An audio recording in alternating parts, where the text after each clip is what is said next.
Good evening, everybody. My name is Joe, and I am a weapon of mass instruction. Apologies to everybody who was expecting a show today, but didn't get it, or yesterday by this point, probably. It lasted 38 minutes. I tried to upload it, and freaking the weather just didn't agree with my 3G connection, so c'est la vie. Anyway, what I was going to talk about, and still am, is some of the effects of Fukushima. Some of the things I heard about it, which I'm sure everybody else has heard before me, but I'm going to say it anyway. I do have my handy-dandy whiteboard with a shitty-ass map of the United States and a couple things on it, but anyway. Real quick, I do want to get into The Hunger Games. If anybody has seen the movie, I saw most of it. I had to walk out of the theater at one point because my date was gone, but anyway. I just started reading the book tonight, and I'll tell you what, I got to page 23 before I started fucking bawling my eyes out. I'm going to be perfectly honest here. I'm a grown-ass man, and I fucking cried from reading this book. And that was basically due to the fact that I'm awake, and I was thinking about what our future could very well look like. So anybody out there who hasn't read The Hunger Games yet, I challenge you to read up to and through page 23 and not cry. Because if I end up crying from a book, I think everybody will end up crying from this book. I don't know. Maybe I'm a big fucking bitch. Whatever. Anyway, it's a good book. There's a lot of stuff in there that, you know, we would do well to take heed.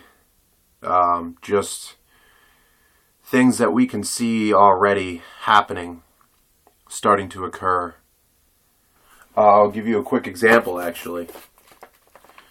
Let's see. Where is it at?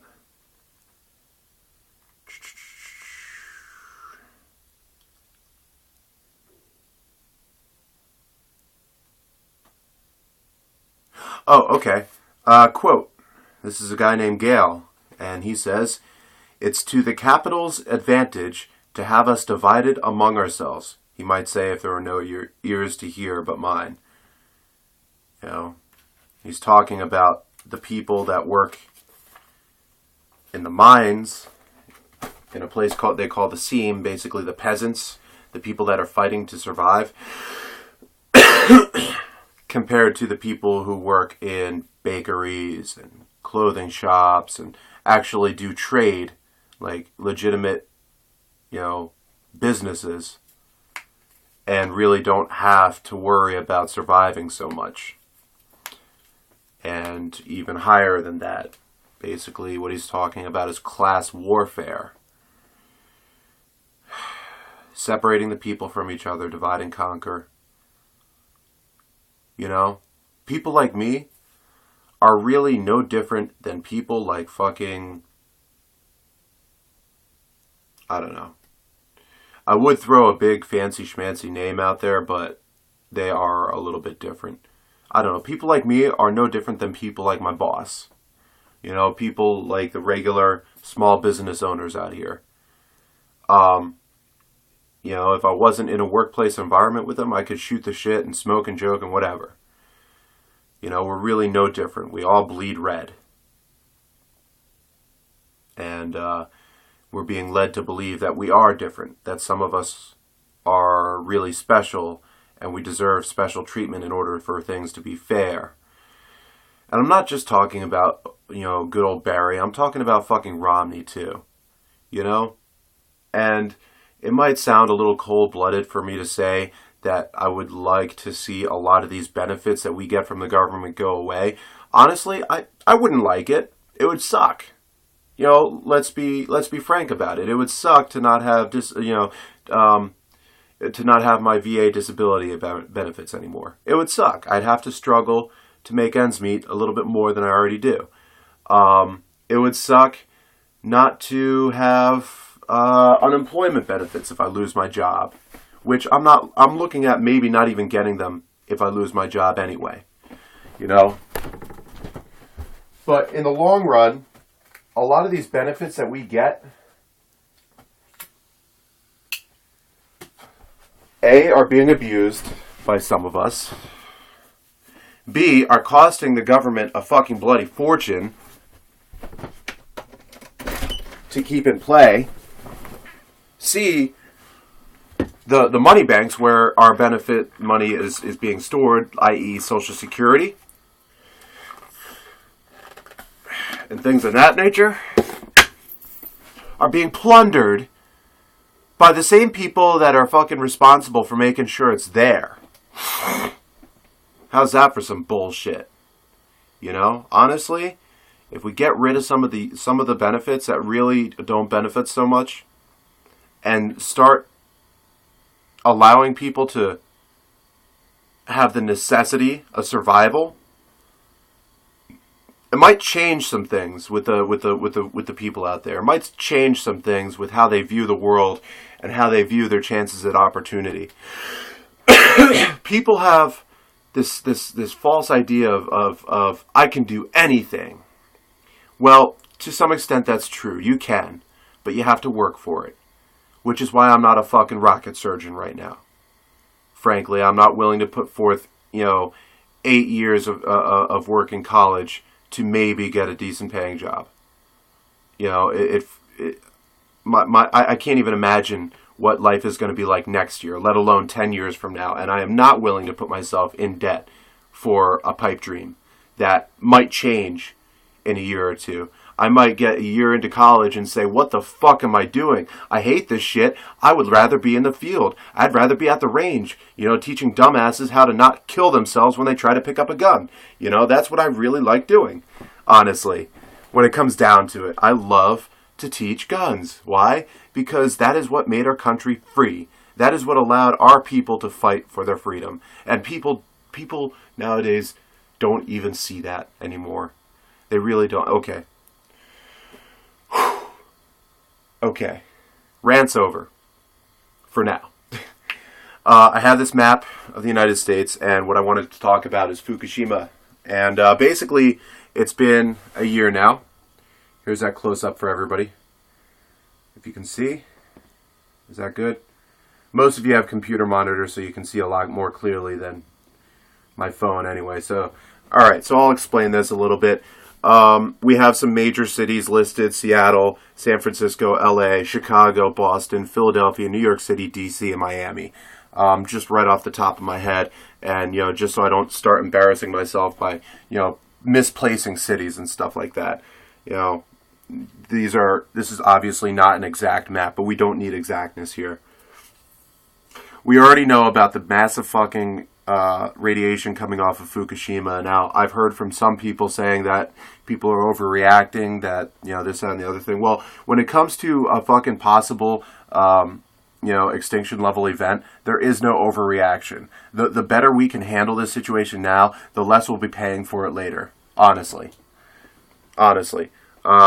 I haven't heard in the last day or so any recent developments, but, if you look at WDUH-TV freaking channel, she was talking about some news articles that she found about how a whole family of seals washed up dead on a beach altogether, and the official line was that they starved.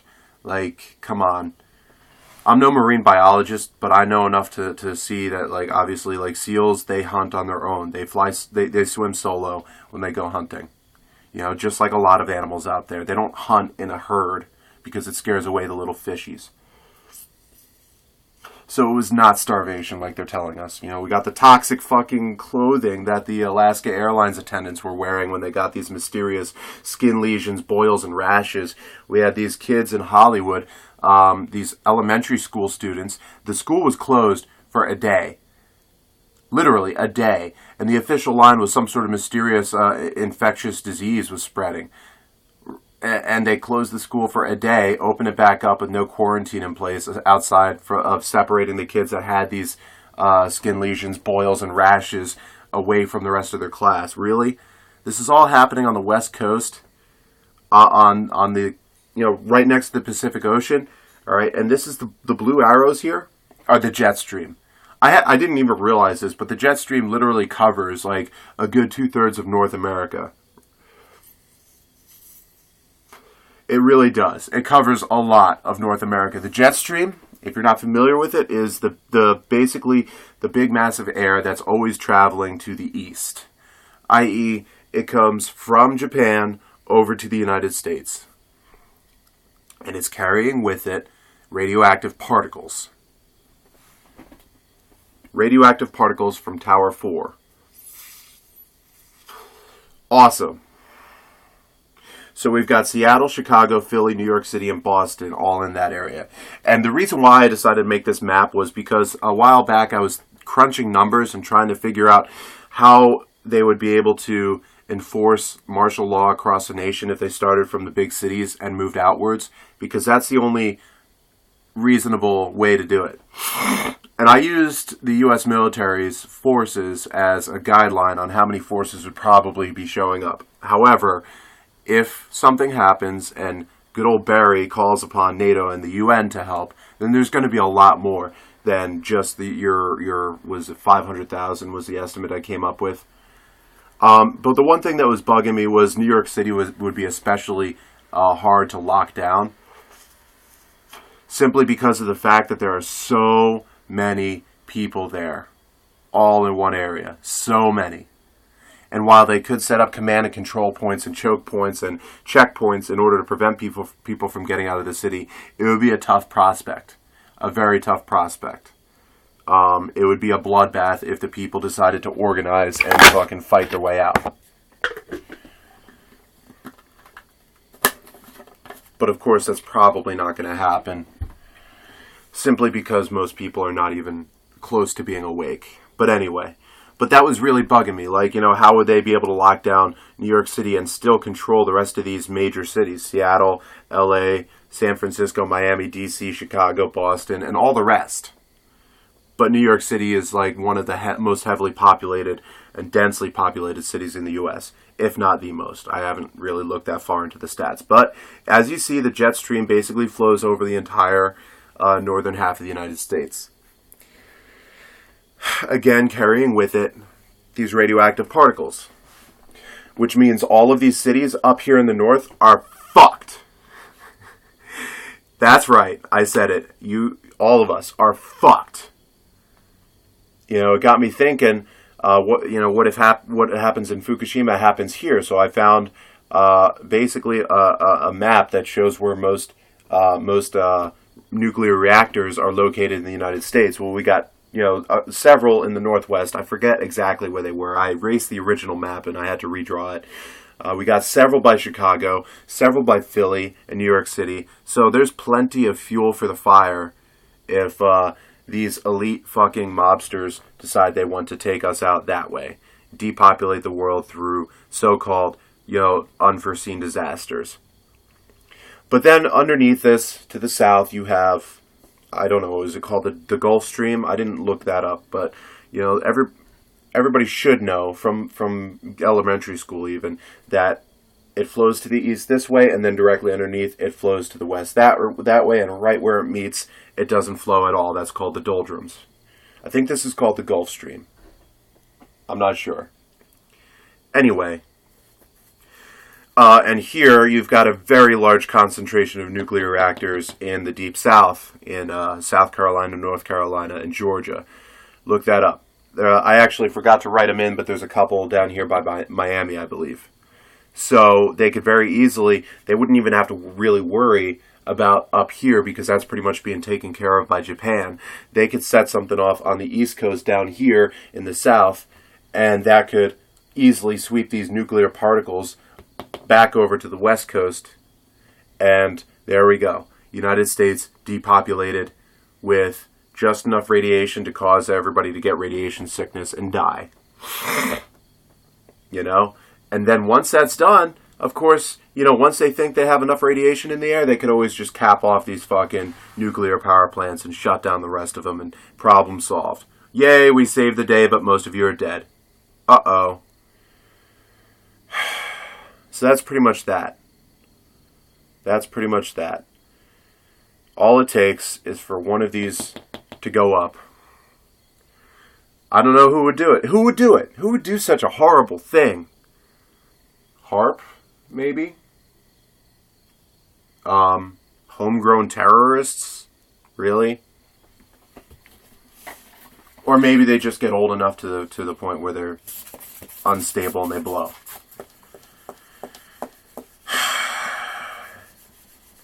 And that is a nuclear depopulation in a nutshell, at least for one nation in the world. You know, very, very easy to do it worldwide if they wanted to. All it would take is 2 fucking nuclear plants to go completely up and for nobody to do anything about it. Which apparently is what's happening now because, you know, there's 50,000 Japanese workers attempting to fix this problem at Fukushima.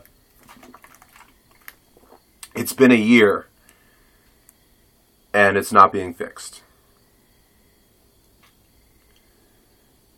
And as soon as I get my paycheck and I cash it and I set aside money for bills and money that I absolutely need to get food and stuff, I'm going to take whatever's left over and I'm going to get fucking radiation capsules. I'm going to get fucking whatever I can use to hopefully save myself and my daughter and the rest of her family from radiation. Hopefully.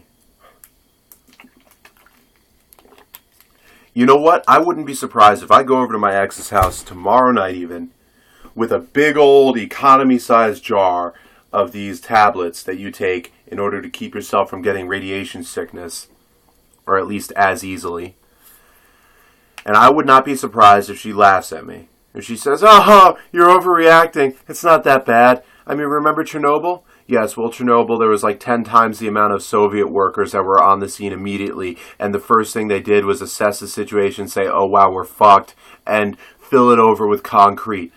And they did that within 30 days of the actual disaster. And still, I believe the total count is 1 million people in the surrounding areas immediately after and in the years following died of radiation poisoning, even after they evacuated everybody from the area, even after they did the exact right thing. But the whole world was looking at them and saying, "Wow, they're so bad at this thing. You know, they're so bad at saving their own people at the time." But here we got Fukushima, and it almost doesn't even look like anybody cares. It really doesn't. Just like WDUH TV was talking about today. She's talking about how she just doesn't want to have a conversation with quote unquote normal people, the sheep. And I don't blame her. Lady, I don't blame you. I'm totally on your side on this. You know, we don't always agree on specific things, but we do agree that the fucking whole world is going right down the shitter. Clockwise if you're, down south, counterclockwise if you're up here or something like that. I don't know. But either way, we're all going down the shitter. And it doesn't look like 60% of us care. Us being the entire population of the world, not just us truthers. But, in a nutshell, that's that. Be prepared. In other news, I had an amazing day at work. It was far less busy than I thought it would be. Sorry for the false alarm, my friend. That's another thing. Last night, my friend and I were talking. Turns out he had been tailed by somebody in a vehicle. And everybody out there, you'd be right to be a little bit paranoid at this point. You would definitely be right. Because apparently we're still a month away from legally seeing drones in the United States, and yet I saw the one day. I wasn't able to film it, but I tried. And just this morning, I was in the middle of taking groups, and I hop on over to the trap stations. I look up in the sky, and lo and behold, there's a fucking drone just whoop, right up there. And my customers look at me, and they look in the sky. They look at me, they look in the sky, and they're like, "What are you looking at?" I said, "Oh yeah, you see that? That's a drone. Unmanned aerial vehicle." And they're like, "Oh, what's it doing there?" I said, "Oh, it's flying and taking pictures of the range probably. And if we're lucky, it might even have fucking Predator missiles." You mean like yeah, exactly like Call of Duty. Why would they be looking at the range? And I really I almost lost it to these normal people who just have no fucking clue. I almost lost it. Because we're standing here, we're watching this drone flying, too far away to see if it was armed, but I wouldn't doubt it. If nothing else, and at least with a fucking GAU or other sort of minigun, you know? And I almost lost it. They said, why would it be looking at the range? Like, and I was like, because I picked up the shotgun that I was, because we like our Second Amendment rights. We like having our guns and our ammunition and our right to defend ourselves, our homes, and our freedom. And they looked horrified. They really did. And my mind was immediately blown. My brain just went right out my ear hole like I just got headshotted. Literally, like I was my mind was blown at these clowns that just had no clue. They had no clue that the most important amendment out of the Bill of Rights is our Second Amendment. Because when all else fails, that is what will allow us to stay free. But they just had no clue. Why would a fucking UAV be watching a fucking shooting range? I don't know. Why? What could they possibly have that interests them in a bunch of fucking rednecks with guns? Huh? You think? Gosh, I wonder. So I totally feel for you, lady. I don't know how to hold a normal conversation anymore. At my standard, and this might work for you. If you want to get out of a conversation, if somebody strikes up a conversation, you want to get out of it, and if they say, hey, what you doing? What are you up to? All you have to do is say, oh yeah, I'm just waiting for the end of the world as we know it, preparing. And they will immediately go, ha ha ha, oh. And they'll either walk away, or if you're not so lucky, they'll say, oh yeah, I saw this show on TV, Doomsday Preppers. Yeah, you might like that show. And I've been told that by at least a good 50% of my coworkers. At some point or another, they said, hey, you might want to watch this show Doomsday Preppers or Doomsday Bunkers. Either of them, doesn't matter. Or one guy was saying Man vs. Wild with Bear Grylls. And I said, A, the people on fucking Doomsday Preppers and Doomsday Bunkers are, some of them have good ideas and some of them don't. Quick example, I looked at 10 minutes of like these people in like Arizona who were prepping, and like I immediately saw like 5 flaws in their plan. Like they had fucking gas masks, but they practiced like not clearing them. They practiced putting on their mop gear in the wrong order. So like if they had some sort of a chemical attack and they had to deal with it, they would be breathing in this shit while they're worrying about their fucking rubber boots, on top of which, where's the fucking guns? They live in Arizona, but I didn't see a single fucking gun or ammo or anything that suggests they might be armed, which is definitely a good idea even if you don't want to advertise it. Anyway, right. So somebody apparently tracked my friend, and somebody was definitely in my house because I found boot tracks. Not literally tracks, but imprintations in the carpet that didn't match mine. And they were on the stairs, so I know that my roommate never goes up the stairs, and she doesn't even live here right now. So it's just me. But there were boot prints that aren't mine. So whoever tracked my friend and whoever was in my house, grow a fucking pair of balls and fucking come see us. And we'll let you know what's on our mind. Tell you what. Grow a pair of balls. Don't just fucking stalk us. That's stupid. We're not afraid of you. We're not scared. Those of us that are awake and are preparing for disaster because we can see what's heading our way, we're not afraid of you monkeys running around in your hallowed halls of office. We're not afraid of you. How many times did I just say that? And they probably think we're afraid of them, but really it's them that are afraid of us, and they have a right to be. Who was it that said this? Oh, actually, it was in V for Vendetta.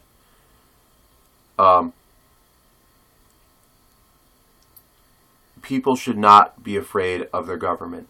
The government should be afraid of their people. And that is the goddamn truth.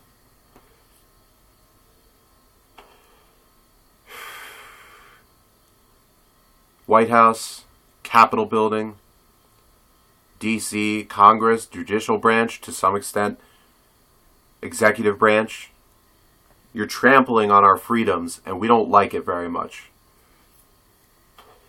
You're doing things with the money that we give you that we do not approve of. We do not feel that we are being rightly represented and that our interests are being served.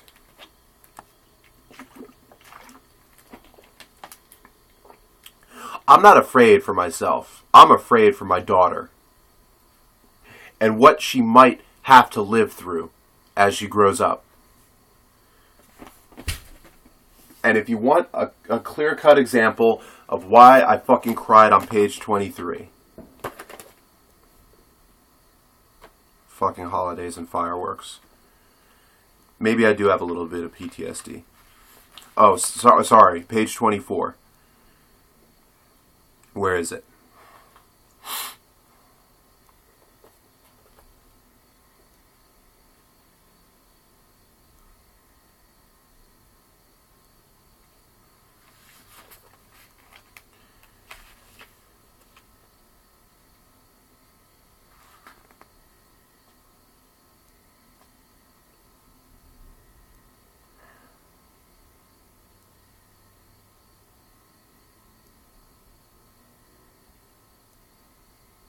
You know, and don't take this the wrong way, because I have an amazing ability to put my mind in the perspective of almost anybody I read about, fictional or otherwise. Like, I have a crazy imagination, so, like, whatever. Doesn't matter that the main character is a girl, alright? What does it matter, says the mayor. He's looking at me with a pained expression on his face. He doesn't know me really, but there's a faint recognition there. I am the girl who brings the strawberries, the girl his daughter might have spoken of on occasion, the girl who 5 years ago stood huddled with her mother and sister as he presented her, the oldest child, with a medal of valor. A medal for her father, vaporized in the mines. Does he remember that? What does it matter, he repeats gruffly. Let her come forward. Prim is screaming hysterically behind me. She's wrapped her skinny arms around me like a vice. No, Katniss, no, you can't go. Prim, let go, I say harshly, because this is upsetting me and I don't want to cry.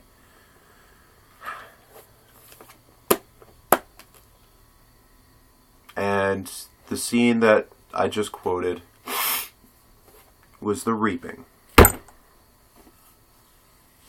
Which, in essence, is an annual precursor to the Hunger Games.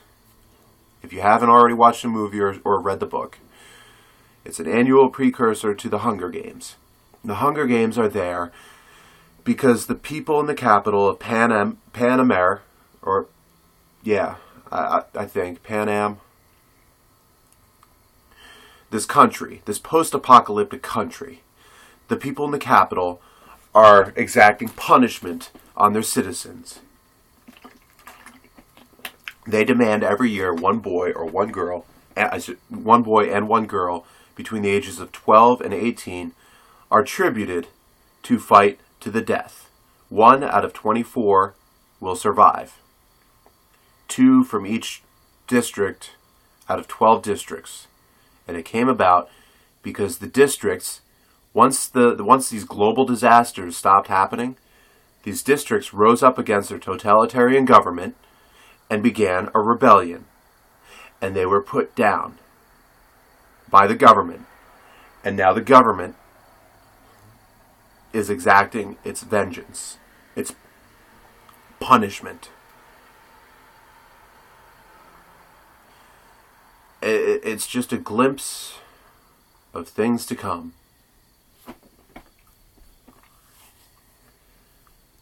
If we don't prepare, if we don't continue to put the message out there that there is something seriously wrong and we all need to work to fix it, to do whatever it takes to get the world back on track.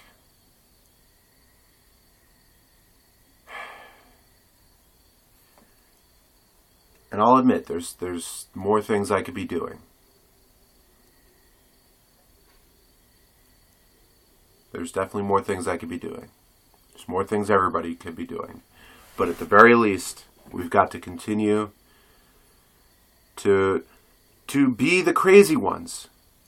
I have this idea. I'm going to start going to these Catholic churches with the best information I can get on how much money is collected from the Catholic churches worldwide and where exactly it goes. Just so they can have a sense of things that are going on. No offense to people that are good, God-fearing Catholics out there. You know, just putting up flyers telling people the truth about everything.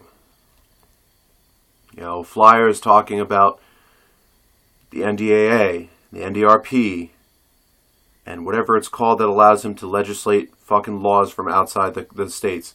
And I guarantee you the vast majority of people out there either don't know or don't care that the government can now, like, literally put forth propaganda to its own citizens. I can no longer trust a single word that comes out of the mainstream media. Not like I trusted it very much to begin with, but there was always an inkling of truth in there if you were willing to search for it and break everything down into its base components and figure out where the lies end and where the truth begins. Now, for all intents and purposes, there is no truth in the mainstream media.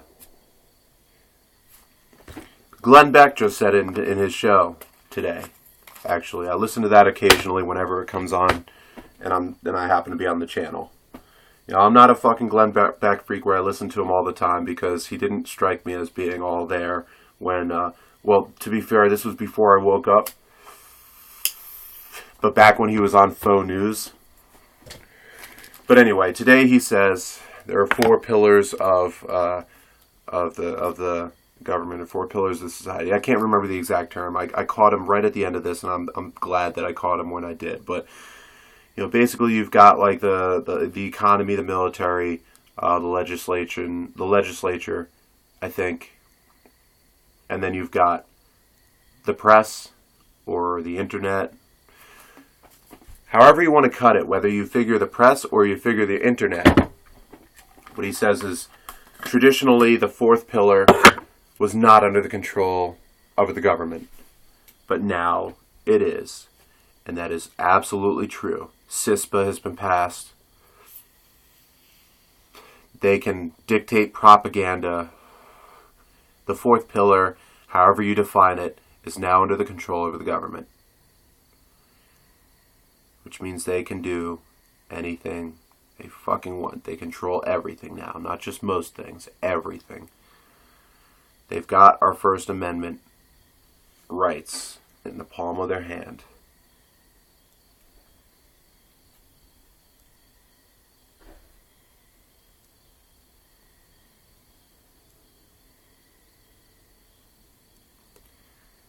They've got most of our rights in the palm of their hand, and they've been slowly, ever so slowly, taking away our Second Amendment right. Through silly definitions. Like, the Second Amendment doesn't, give you the right to defend yourself personally, only on the militia level. Bullshit. Because I'm pretty goddamn sure that there's a clause right there in the Constitution, because I remember reading it, that every citizen, if not in active military duty, is a member of the militia. That's right, folks. Whether you're a truther or whether you're one of the sheep, if you're listening to this, take heed. You are part of the militia. Part of the people that are the last line of defense against tyranny.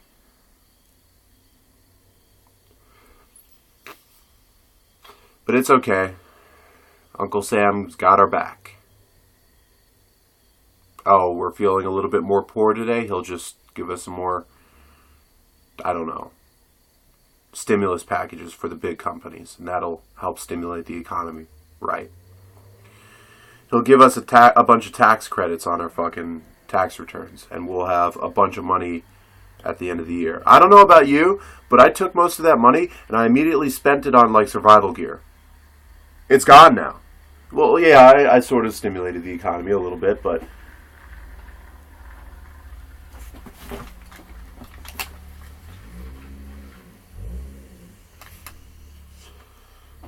fucking neighbor has no idea. Wife beating motherfucker. Anyway, I'm going to stop right here because it's going on 35 minutes. I really have to tone this shit down. I hope you guys enjoyed watching. I apologize that it went on for so long. Give me your thoughts, comments, ideas. We still have hope. There will always be hope.